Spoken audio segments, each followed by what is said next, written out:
Life has a peculiar way of throwing curveballs when you least expect it. That's how I met Marco. My name is Cora, and at 28, I was working as a fitness trainer at a local gym, living a life as structured and disciplined as my workout routines. Then one day, Marco walked in, looking for a quick session, and ended up changing the entire course of my life. "Hey, I'm Marco," he said, flashing a smile that could light up the darkest corners. "Heard this is the best place to get in shape. Mind showing me the ropes?" I raised an eyebrow, sizing him up. He didn't exactly fit the mold of the usual gym goer, more like someone who spent his days charming his way through life. "Sure, Marco. Follow my lead, and you'll be in shape in no time. But I warn you, I don't go easy on anyone." He chuckled, his eyes sparkling with mischief. "Wouldn't have it any other way. Lead on, Cora." Training Marco was like trying to tame a wild stallion. He had energy for days and a stubborn streak to match. But beneath the jokes and playful banter, there was a genuine connection neither of us could deny. As days turned into weeks, our gym sessions became the highlight of my life. It wasn't just about the workouts anymore. It was about the laughter, the stories, and the moments we shared. One evening, as we wrapped up, Marco turned to me, his usual grin replaced by a serious look. "Cora, I need to tell you something. I'm not just here for the workouts. I'm here for you. You have this fire, this strength I've never seen in anyone else, and I'm crazy about you." I was taken aback. This was Marco, the guy who joked about everything, now standing in front of me, bare and honest. "Marco, I don't know what to say. You're not what I expected, but I can't deny there's something between us. Something real." That was the start of our whirlwind romance, intense and passionate, like a storm that swept everything in its path.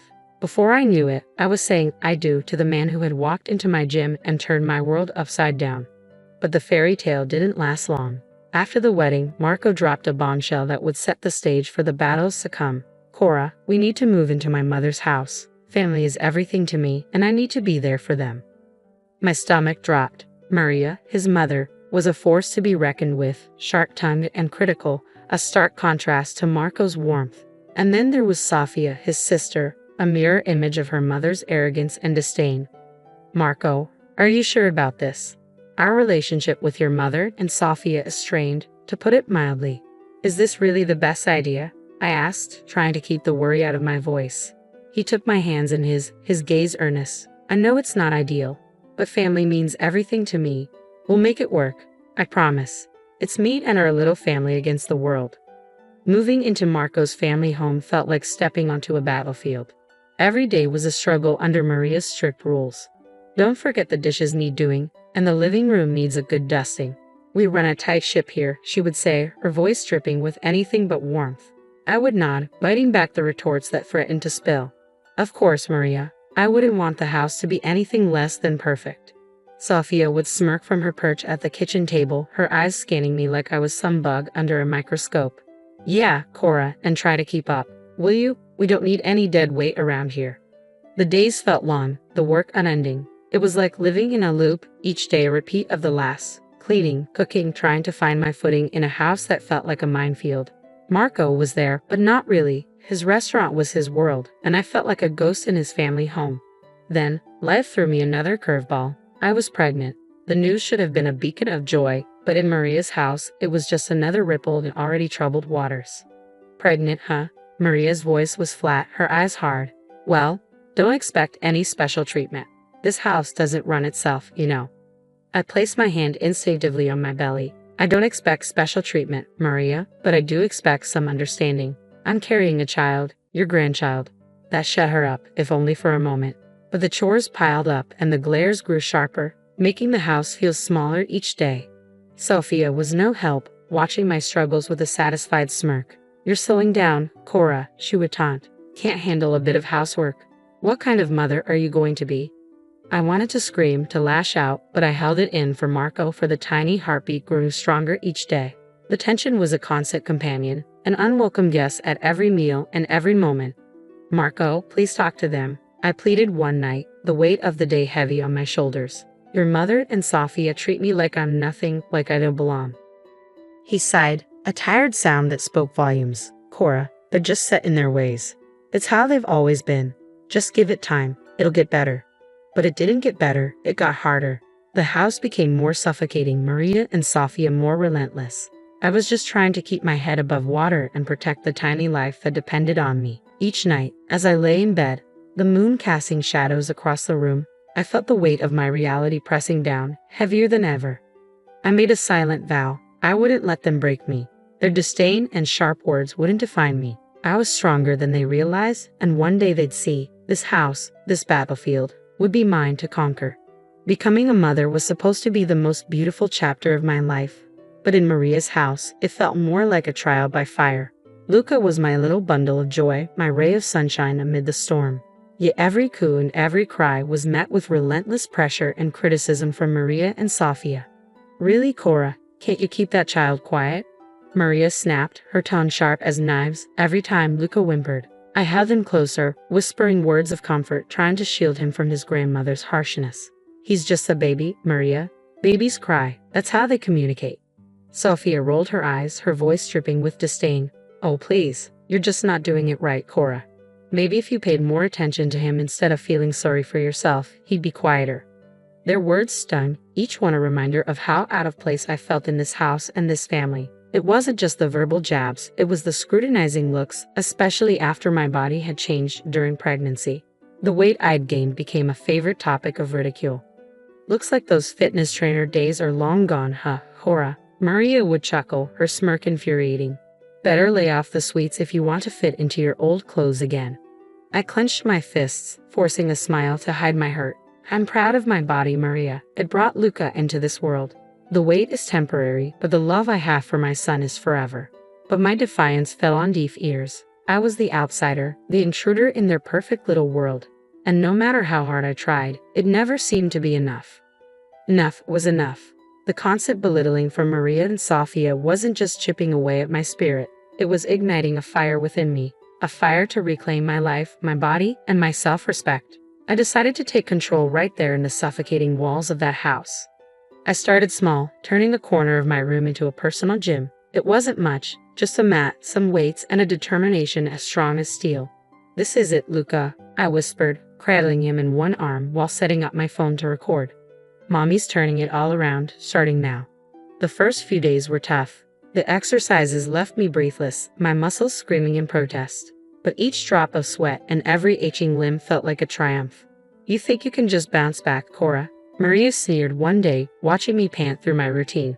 It's not that easy, you know. Takes more than a few stretches to fix what's broken. I wiped my brow, fixing her with a steely gaze. Watch me, Maria. I'm not just fixing what's broken. I'm building something stronger. I don't need your approval or your snide comments. That's when I decided to go public with my journey. I started a YouTube channel and an Instagram page, sharing every struggle and every victory. It was raw and real, and to my surprise, it resonated with so many out there. Look at this, Luca, I'd say, showing him the screen filled with comments and likes. We're not alone. There are so many rooting for us. Then came the offers from advertisers, turning my little corner of the internet into a thriving source of income. I was stunned and overwhelmed. But above all, I felt empowered. Can you believe this, Luca? I whispered, tucking him into bed. We're doing it. We're really doing it. But with every success, the tension in the house grew thicker. Maria and Sofia couldn't stand it, the way I turned their ridicule into armor, their disdain into a driving force. What's this now, Cora? Playing the star while the rest of us do the real work? Sofia spat one day, her eyes filled with venom. I stood my ground, Luca on my hip, my heart stronger than ever. It's called turning the tide, Sofia. It's called taking back control. And if that bothers you, well, that's your problem, not mine.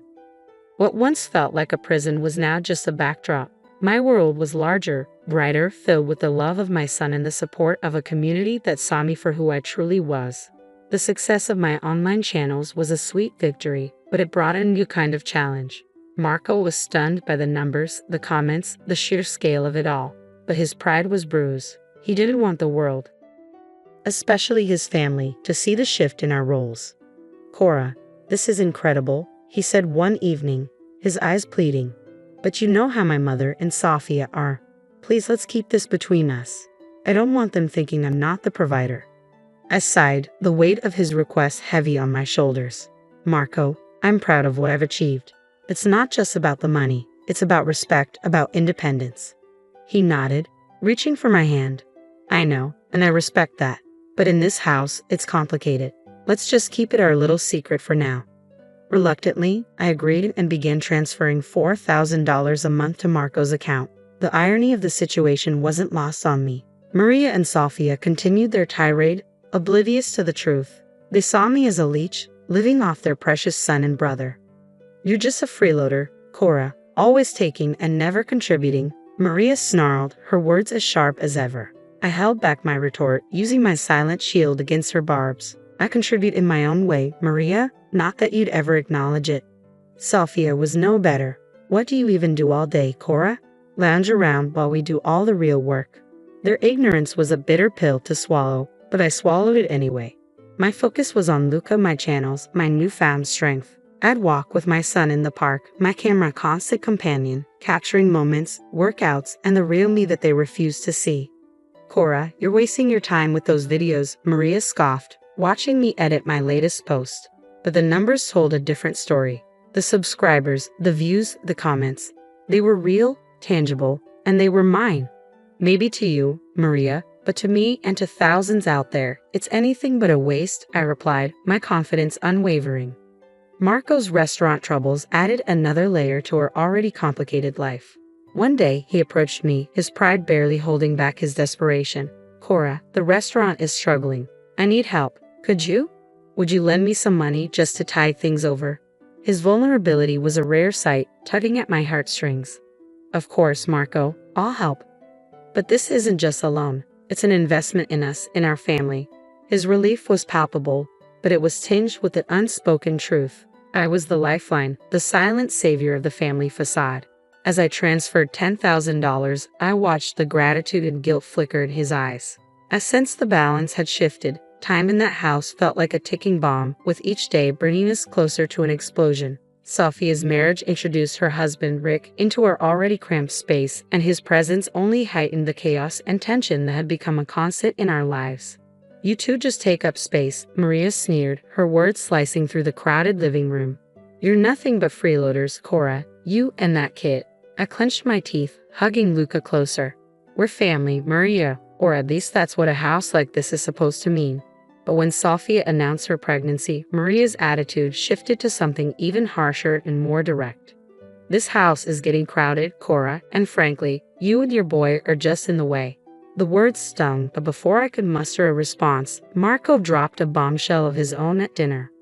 "I have to go out of town for a few weeks. Restaurant business," he said, avoiding my gaze. A few weeks in this madhouse without the slightest buffer Marco provided felt like a sentence I couldn't bear. "You're leaving now?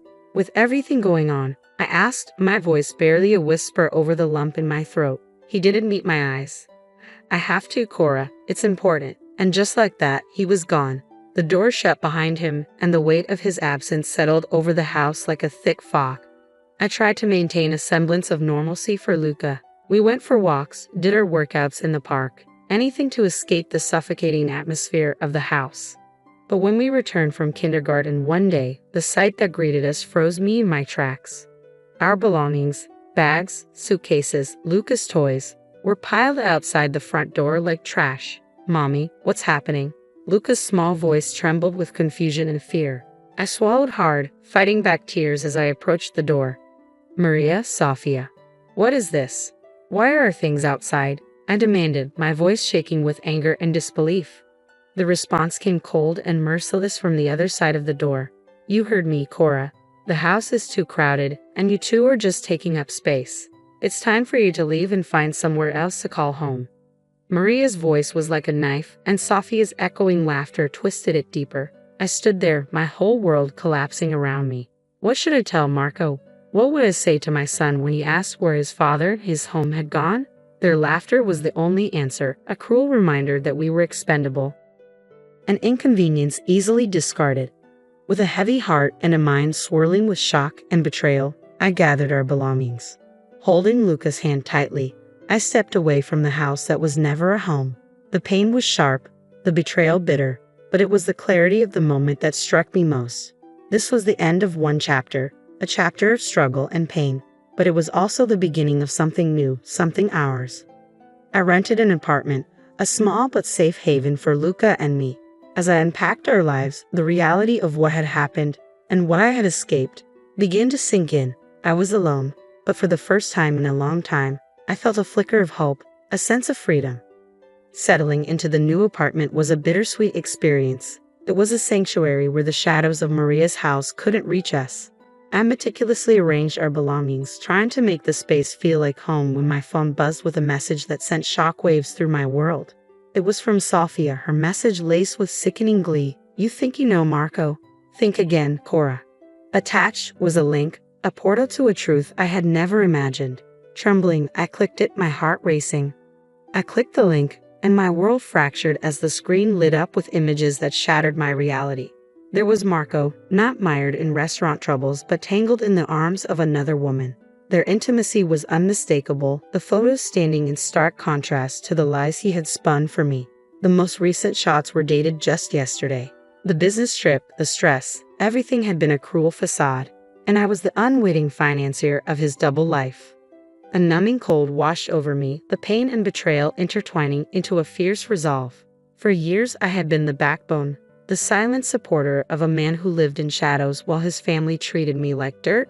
A week of emotional turmoil was punctuated by incessant calls from Marco, whose voice had once been a source of comfort but was now a trigger for my contempt. "Cora, please, you need to come back. Mom and Sophia crossed the line, and the restaurant is in shambles. I need you. The bills are piling up." His pleas, once capable of tugging at my heartstrings, now ignited nothing but disdain. "So you only need me to pay your bills and your family's bills?" His voice cracked, desperation seeping through.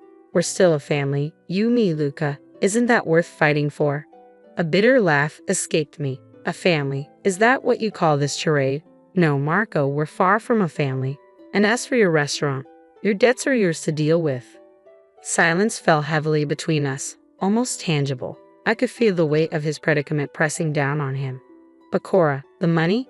"Your problem, Marco. Your restaurant, your money. I'm done being your lifeline." I cut in, my voice unwavering. "However, we will discuss this tomorrow. I will come to your mother's house." I made my decision. I returned to that house, not as the broken woman they expected, but as the force they never saw coming. Armed with the truth and a plan that would turn their world upside down, I stepped into the lion's den. Marco's face lit up with a mix of hope and surprise, but Maria and Sophia's expressions were cold and calculating. They clearly weren't thrilled about my return. "Look who's back," Maria said, her tone dripping with disdain. "Missed us, have you?" I met her gaze without flinching. "Not at all, Maria. I'm here for something important." I handed Marco an envelope. His face drained of color as he recognized it for what it was: divorce papers. "Marco," I stated, relishing the taste of freedom, "our marriage ends here." Maria and Sophia's initial shock quickly morphed into smiles. "Finally getting rid of the dead weight, and Marco?" Sophia jeered, her laughter grating on my nerves. But their joy was premature. "Don't get too excited," I interjected sharply. "You might want to sit down for this. It's been me, not Marco, keeping this household afloat." The room fell silent, stunned. Marco's eyes darted between me and his family as the truth hung in the air. "It's true," he admitted, his voice barely audible. "The restaurant's been failing. Cora's been covering everything. She transferred $4,000 to me every month." Maria and Sophia turned on him, their faces twisted with anger and disbelief. "You lied to us. You let her pay our bills." Maria's voice was shrill. "What should we do now without her money?" "I'm going to file for alimony," Marco said, desperation clear in his tone. "I earn less, so it's only fair." His mother and sister delighted in this revelation, clapping their hands as if they were celebrating a victory. Their hollow applause echoed in the room, but I couldn't help but laugh at the absurdity. "You think that's going to work, Marco? You won't get a cent from me, especially not after I found out about your affair." The color drained from his face. "How did you?" he stammered, his bravado crumbling. I pointedly looked at Sophia. "Your sister was kind enough to send me all the proof I needed." What erupted next was chaos, accusations flying as betrayals were laid bare. Marco and Sophia shouted at each other, arms flailing amid the frenzy. But I remained calm, my next move crystal clear. "I'm taking back what's mine," I declared, my voice cutting through the noise. "Every appliance, every piece of furniture I paid for. You're left with what you've earned, which is nothing." And that's exactly what I did. I stripped the house of every trace of my financial support, leaving them to face the consequences of their actions. Their pleas for mercy and forgiveness fell on deaf ears as I blocked their numbers, severing the last ties to a life of deceit and disrespect. The fallout was swift. Marco's restaurant crumbled under the weight of debt. The house was lost, and Sophia's husband walked away from the wreckage of their family. They were left with nothing but each other and the mistakes they had made crammed into a rented apartment. As for Luca and me, we flourished in our new life. Our days were filled with love, laughter, and the peace we had fought so hard to find. The past was behind us, a distant memory overshadowed by the bright future we were building together. We were more than survivors. We were conquerors, and our story was just beginning.